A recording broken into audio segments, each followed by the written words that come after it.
Hello viewers, welcome to filmi craft. நான் உங்கள் அருண். இந்த எபிசோட நம்ம பார்க்க போகிற படம் 2025 ஒரு ஹிந்தி லாங்குவேஜ் கிரைம் த்ரில்லர் படமாக தமிழ் டப்பிங்லேயே இப்போ ரீசெண்டாக வெளியாகிருக்கிற ராத் அகேலி ஹை த பன்சால் மர்டர்ஸ். இப்போ இந்த படத்துடைய கதை என்ன அப்படின்னு கேட்டிங்கன்னா, படத்தில் நம்ம கதாநாயகனுடைய பேர் ஜெத்தல் யாதவ். இவர் பேசிக்காக ஒரு சின்சியரான ரொம்ப நேர்மையான ஒரு போலீஸ் ஆஃபீஸர். இவர் படத்துடைய ஆரம்பத்திலேயே பன்சால் ஃபேமிலி அப்படின்னு சொல்லி ஒரு மிகப்பெரிய வெல்த்தியான ஃபேமிலியை காமிக்கிறாங்க. அவங்களுக்கு ஒரு பெரிய மேன்ஷனும் இருக்குது. படத்துடைய ஆரம்பத்திலேயே நம்ம கதாநாயகனுக்கு நேரம் அங்கே போங்க, ஒரு பெரிய சம்பவம் ஒன்று இந்த வீட்டில் நடந்திருக்கு அப்படின்னு சொல்லப்படுது. நேரம் நம்ம ஆள் அங்கே போகிறாப்புல போனால் ஒரே நைட்டில் அந்த வீட்டுக்குள்ளே கிட்டத்தட்ட 6 பேர் மரணிச்சு போயிருக்காங்க. என்னங்க 6 பேர், என்ன முதல்ல இந்த கேஸ் எடுத்து பக்காவாக கிராக் பண்ணுவோம் அப்படின்னு போனால் இதில் 5 பேர் ஆக்சுவலி கொடூரமாக அவங்களுடைய ரூம்லேயே சரமாரியாக வெட்டி வீசியிருக்காங்க யாரோ ஒருத்தர் அப்படிங்கிற லெவலில் அவ்வளவு கொடூரமாக கொலை செய்யப்பட்டிருக்காங்க 5 பேர். இப்போ இதில் ஒருத்தர், அந்த 6வது நபர் இருக்கார் இல்லையா, அந்த நபர் மட்டும் ஸ்விம்மிங் பூலுக்குள்ளே விழுந்து கிடக்கிறாப்புல, அவர் இறந்து போய். இப்போ அங்கே எங்கே 6 பேர் இப்படி கொலை செய்யப்பட்டிருக்காங்கன்னா யார் காரணமாக இருக்கும் அப்படின்னு இவர் கண்டுபிடிக்கலாம்னு நினச்சா, அந்த வீட்டை சேர்ந்த ஒரு பொண்ணே சொல்லுது, அட இவன் தாங்க கொன்னியா, நான் தான் பார்த்தேன், 5 பேத்தையும் சரமாரியாக வெட்டி வந்தேன் கொன்னியா அப்படின்னு சொல்லி அந்த பொண்ணு சொல்லி கடைசியில் அந்த நபர் அந்த கொலை பண்ணான்ல அவன் இறந்து போயிட்டான் அப்படின்னு இந்த அம்மா சொல்லுது. இப்போ ஒரு ஹை ப்ரொஃபைல் கேஸ் இது. ஏன்னா ஒரே வீட்டுக்குள்ளே ஒரே நைட்டில் இத்தனை கொலைகள் அப்படிங்கும்போது போலீஸ் சைட்லேருந்து நம்ம ஹீரோவுடைய சுப்பீரியர் சைட்லேருந்து பயங்கர ப்ரெஷரு. டப்புன்னு ஓப்பன் அண்ட் ஷட் கேஸ் மாதிரி இதை க்ளோஸ் பண்ணி விட்டுருங்க அப்படின்னு சொல்லி அவருக்கு பெரிய ப்ரெஷரு. அவங்க என்ன சொல்கிறாங்க அப்படின்னா, இங்கே 5 பேர் கொடூரமாக கொலை செய்யப்பட்டிருக்காங்க. நேர ஐ விட்னஸாக பார்த்த பொண்ணே சொல்லுது, இவன் தான் கொன்னையான், கடைசியில் இவன் இறந்து போயிட்டான் அப்படின்னு. அப்புறம் என்னையா 5 கொலைகள் ஒரே ஒரு தற்கொலை அப்படின்னு சொல்லி 6 பேருடைய அந்த மரணத்தையும் மொத்தமாக முடிச்சு விட்டு சட்டுன்னு ஃபைலை க்ளோஸ் பண்ணு அப்படிங்கிறப்பல இவருடைய சுப்பீரியர் யார், நம்ம ஹீரோவுடைய ஹையர் ஆஃபீஸர். நம்ம கதாநாயகனை பொறுத்தளவுக்கு அவருக்கு இல்லைங்க, இதில் வேறு ஏதோ ஒரு சம்பவம் இருக்குதுங்க, ஏதோ ஒன்று மறைக்கிறாங்க இவங்க அப்படின்னு சொல்லி இந்த கேஸ் எப்படியாவது கிராக் பண்ணணும் அப்படின்னு அவரே களத்தில் இறங்க போக, இதுக்கப்புறம் அவரே எதிர்பார்க்காம அடுத்தடுத்து அரங்கேறின சம்பவங்கள் தான் இந்த படத்துடைய மொத்த கதையை. இந்த படம் 2020 ராத் அகேலி ஹை அப்படின்னு சொல்லி ஒரு படம் வந்தது. அதனுடைய சீக்குவலாக 5 வருஷம் கழிச்சு இப்போ வெளியாகிருக்கு. அந்த 2020 படம் இருக்கு இல்லையா, அதுலேயுமே ஹீரோவாக நம்ம நவாஸ்தீன் சித்திக் தான் பண்ணியிருப்பாப்புல, இந்த ஜெத்தல் யாதவ் அப்படிங்கிற அந்த சின்சியரான காப், அந்த போலீஸ் ஆஃபீஸர் கேரக்டரை. அந்த படத்துலையும் என்ன நடக்குது, அந்த கேஸ் எடுத்து எப்படி கிராக் பண்ணுறார் அப்படிங்கிறதா அதனுடைய கதை. அதுவுமே நம்ம விமர்சனம் பண்ண ஒரு படம் தான். பார்க்கணும்னா அந்த விமர்சனத்தை தேடி பிடிச்சி பார்த்துட்டு வேணும்னா படத்தை பாருங்க. இப்போ அதே நவாஸ்தீன் சித்திக் தான் இப்போ அடுத்த சீக்வலில் இந்த படத்துலையுமே இந்த பாகத்திலையுமே ஹீரோவாக அதே கதாபாத்திரத்தை பண்ணியிருக்காப்புல. அந்த 2020 படம் இருக்கு இல்லையா, அந்த படத்தை 2 இயக்குனர்கள் இயக்கியிருந்தாங்க, ஸ்மிதா சிங் எழுதி. இப்போ அதே ஸ்மிதா சிங் தான் இந்த பாகத்தையும் எழுதுனது. ஆனால் அந்த 2 இயக்குனர்களில் ஹனி திரிஹன் அப்படின்னு சொல்லி ஒரு இயக்குனர், அவர் தனியாக இந்த பாகத்தை இயக்கியிருக்காப்புல. இந்த படத்தை பொறுத்தளவுக்கு கிரைம் த்ரில்லரோ, கிரைம் மிஸ்ட்ரி த்ரில்லரோ, இல்லை இன்வெஸ்டிகேட்டிவ் த்ரில்லரோ, இல்லை இந்த ஹூட் அண்ட் நீட் கான்செப்டில் அந்த மாதிரி படங்கள்லாம் உங்களுக்கு பிடிக்கும் அப்படின்னா இந்த படமும் உங்களை கவர்றதுக்கான வாய்ப்புகள் நிறைய இருக்குது. இந்த படம் ஒரு ஸ்லோ பேர்னிங் த்ரில்லர், இந்த மைண்டில் வச்சுக்கோங்க. கொஞ்சம் மெதுவாகத்தான் அப்படி போய் அதுக்கப்புறம் தான் பின்னாடி கொஞ்சம் பரபரப்பாக அது இன்வெஸ்டிகேஷன் இப்படின்னு சொல்லி கொஞ்சம் ஒரு ஃப்ளோவில் போகும். இதை மைண்டில் வச்சுக்கோங்க. முதல்ல எக்ஸ்பெக்டேஷனை தெளிவாக நான் செட் அவுட் பண்ணிடுறேன்.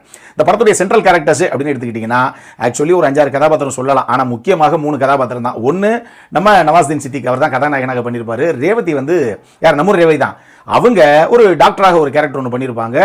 இது போக சித்ராங்கடா சிங், அவங்க ஒரு முக்கியமான கதாபாத்திரம் ஒன்று பண்ணியிருப்பாங்க. இந்த 3 கதாபாத்திரங்கள் தான் சென்ட்ரல் கேரக்டர்ஸு. இதை சுற்றி சப்போர்ட்டிங்கில் இன்னும் ஒரு சப்போர்ட்டிங் காஸ்ட்டாக ஒரு 3-4 பேர் இருக்காங்கன்னு வச்சுக்கோங்களேன். எல்லாருமே அவங்க எடுத்த கதாபாத்திரத்துக்கு என்ன தேவையோ அதை நேர்த்தியாகவே கொண்டு வந்தாங்க இன் டேர்ம்ஸ் ஆஃப் பெர்ஃபார்மன்ஸு. இந்த படத்தை பார்க்கும்போது, ஆக்சுவலி இந்த கதையை பார்க்கும்போதே எனக்கு house of secrets, the Burari deaths அப்படின்னு சொல்லி ஒரு சீரிஸ் ஒன்று வெளியாச்சு, ஒரு டாக்குமெண்ட்ரி சீரிஸ். அதுதான் ஞாபகம் வந்தது. ஏன்னா அது ஒரு உண்மை கதையைத்தான் அவங்க அப்படியே டாக்குமெண்ட்ரி சீரீஸாக கன்வெர்ட் பண்ணியிருந்தாங்க. டெல்லியில் ஒரே வீட்டில் கிட்டத்தட்ட 11 பேர் தற்கொலை பண்ணிக்கிட்ட ஒரு கேஸு. அது எப்படி பாசிபிள்? ஆக்சுவலி அந்த சீரீஸே நம்மளை பார்க்கும்போதே ஒரு மாதிரி ரொம்ப ஒரு ஹாண்டிங்கான ஒரு ஃபீலிங்கை விட்டுரும். அது பார்த்து முடியும் போதெல்லாம் அட பாவிகளா அப்படிங்கிற அளவுக்கு நிச்சயமாக நீங்கள் உறைஞ்சி போயிடுவீங்க. அதுவுமே நம்ம விமர்சனம் பண்ண ஒரு சீரீஸ் தான். பார்க்கணும்னா அந்த விமர்சனத்தையும் பார்த்துட்டு அதுக்கப்புறம் அந்த சீரீஸை நீங்கள் பார்க்கணும் அப்படின்னா கூட பார்க்கலாம். அது ஒரு சீரீஸ், ஞாபகத்தில் வச்சுக்கோங்க. ரைட்டா? எனக்கு இதை பார்க்கும்போது ஒரு மாஸ் மர்டர் மாதிரி இல்லை, ஒரு பல மரணங்கள் ஒரே வீட்டுக்குள் நடக்குது, அதை பற்றின ஒரு கதை அப்படிங்கும்போது எனக்கு டக்குன்னு இந்த புராரி டெத்ஸ் தான் ஞாபகத்துக்கு வந்தது. உங்களுக்கும் அதே மாதிரி ஞாபகத்துக்கு வர்றதுக்கு வாய்ப்பு இருக்குது. அதனால் நான் இங்கே உங்களுக்கு சொல்கிறேன். டெக்னிக்கலி என்ன தேவையோ, இந்த படத்துக்கு என்ன தேவையோ அது நீட்டாக உள்ள இருக்குன்னு வச்சுக்கோங்களேன். எனக்கு ஒரு சில விஷயங்கள் நிச்சயமாக கொஞ்சம் ஃபைன் டியூன் பண்ணியிருக்காங்க அப்படிங்கிற மாதிரி எனக்கு தோணுச்சு. ஒன்று, செகண்ட் ஆக்ட், தேர்ட் ஆக்ட்டுங்கிறதெல்லாம் ஓரளவுக்கு சுவாரஸ்யமாக எடுத்துகிட்டு போயிட்டாங்க. வேற ஃபர்ஸ்ட் ஆக்டில் முதல்ல கதைக்களத்தையும் கதாபாத்திரத்தையும் எஸ்டாப்ளிஷ் பண்ணி முடிச்சுட்டு இவங்க வெளியே அந்த கொலைகள் நடந்து இவருக்கு நேராக போய் பார்த்து அப்படி நான் ஆக்சுவலி உங்களுக்கு கதையை ஸ்ட்ரைட்டாக டக்குன்னு ஒரே லைனில் சொல்லிட்டேன். அதுக்கு முன்னாடி ஒரு சில விஷயங்கள்லாம் இருக்குது, அது நீங்கள் படத்தை பார்க்கும்போது உங்களுக்கு தெரியும். கொஞ்சம் சுற்றி தான் போய் முக தொட்டிருப்பாங்கன்னு வச்சுக்கோங்களேன். சட்டு புட்டுன்னு கொஞ்சம் ஃபாஸ்ட் பேஸாக டப்பு டப்புன்னு போய் அடுத்து என்ன நடக்க போகுது, அவர் எங்கே கேஸை கிராக் பண்ண ஆரம்பிக்கிறார், அடுத்து என்னென்னலாம் கண்டுபிடிக்கிறாருங்கிற மாதிரி அங்கேருந்தே பரபரப்பு ஆரம்பிச்சிருக்க வேண்டியதானுங்க. இது ஏன் உருட்டிட்டு விக்ஸ் மாதிரி சுற்றிக்கிட்டு இருக்கீங்க அப்படிங்கிற மாதிரியே எனக்கு ஒரு ஃபீல் வந்துச்சு அந்த ஃபர்ஸ்ட் ஆக்டை கடந்து போகிற வரைக்கும். செகண்ட் ஆக்ட்டுமே கொஞ்சம் ஸ்லோ பர்னிங்காகத்தான் போகுது. தேர்ட் ஆக்டில் தான் நிறைய ரிவீலிங் பாட்டு அப்படி இப்படி நிறைய விஷயங்கள் ட்விஸ்ட் அண்ட் டர்ன்ஸ் இருக்குன்னு வச்சுக்கோங்களேன். அதனால நிச்சயமாக இது ஒரு ஸ்லோனஸ் உங்களுக்கு தெரியறதுக்கு நிறைய வாய்ப்பு இருக்குது. இதை மைண்டில் வச்சுக்கோங்க. ரெண்டாவது, ஏன்பா நம்ம கதாநாயகன் தான் அந்த கேஸையே கிராக் பண்ணி எடுக்கிறாப்புல. இப்போ அவரில் அடுத்து என்னென்ன தோணுது, எப்படி நடந்திருக்கும் தெரியுமா, யார் பண்ணியிருப்பாங்க தெரியுமா, இதுதான் இங்கே நடக்கும் அப்படிங்கிறதெல்லாம் சொல்லணும். அதெல்லாம் சொல்லுவார் எங்கன்னா தேர்ட் ஆக்டில். அந்த கடைசி நேரத்தில் எல்லா கதையும் அவர் சொல்லுவாப்புல. ஆனால் ஒரு டாக்டர் மாதிரி வரக்கூடிய ஒரு நபர் தான் இதை கம்ப்ளீட்டாக நம்ம ரேவதி இருக்காங்களே, அவங்க டாக்டர் மாதிரி வராங்க இல்லையா, அவங்க தான் இது என்ன நடந்திருக்கு தெரியுமா, இங்கே இவங்க இப்படி தான் ஓடிருப்பாங்க, இங்கே தான் தெரிஞ்சிருக்காங்க, இங்கே தான் வெட்டியிருப்பாங்க அப்படின்னு மொத்த கதையும் அவங்களே உருண்டு வரன்னு நினச்சி காமிக்கிற அளவுக்கு எல்லா விஷயத்தையும் பண்ணியிருப்பாங்க. நம்ம ஹீரோ கையை கட்டி இப்படி திருதுன்னு பார்த்துட்டே இருப்பாப்ல. ஓ அப்படிங்களா, ஓகே மேடம் அப்படின்னு. ஏப்பா அது நீ இல்லைப்பா பண்ணணும், நீ இல்லை ஹீரோ, நீ தான் பயங்கரமாக எல்லாத்தையும் கிராக் பண்ணுவேன் வாய பிறந்த எல்லாரும் உட்காந்துக்கிட்டு இருக்கான். ரேவதி எல்லாத்தையும் கிராக் பண்ணி சொல்லிக்கிட்டு இருக்காங்க. ஓகே அப்படிங்கிறீங்களா, சரி ஓகே அப்போ பார்த்துறேன் அப்படின்னு திருப்பி நீங்கள் என்ன பண்ண வேண்டியது இருக்குது அப்படிங்கிற மாதிரியே எனக்கு தோணுச்சு அந்த ஒரு விஷயத்தை பார்க்கும்போது. ஆக்சுவலி ரேவதியுடைய கதாபாத்திரம் வந்து பயங்கர இன்டெலெக்சுவலான ஒரு கேரக்டர், பயங்கர புத்திசாலி. அவங்க பல விஷயங்கள், அவங்க ரொம்ப சின்சியரான ஒரு கதாபாத்திரம். அது அந்த கேரக்டரை ஜஸ்டிஃபை பண்ணணுங்கிறதுக்கு இந்த அளவுக்கு உங்க ஒரு மெத்த படிச்ச மேதாவி மாதிரி பல விஷயங்கள் அவங்களே கண்டுபிடிச்சு சொல்றாங்க பாருங்களேன், அப்படிங்கிறதுக்காக வைக்கப்பட்ட காட்சி தான் அது. ஆனால் ஹீரோ டம்மி ஆகிப்பட்டேரப்பா அப்படிங்கிற மாதிரியே எனக்கு தோணுச்சு அந்த சீனை கடந்து போகும்போது. இதெல்லாம் தாண்டி ராதிகா ஆப்தேக்கு ஒரு கதாபாத்திரம் இருக்கு ஆனால் இல்லை அப்படின்னு நம்ம எஸ்ஜே சூர்யா சொல்கிற மாதிரியே ஒரு கேரக்டர். அந்த 2020 வெளியாச்சில் முதல் பாகம் அதுலேயே அவங்க வருவாங்க. ராஜ்காவுத்திக்கு இந்த கதை அந்த அதே மாதிரி ஒரு ஆர்டிஸ்ட், அந்த ஆர்டிஸ்டே அந்த கேரக்டர் இதுலேயும் வச்சு விட்ருவாங்க 2 சீனுக்கு அப்படின்னு நினச்சாங்க போல தெரியுது.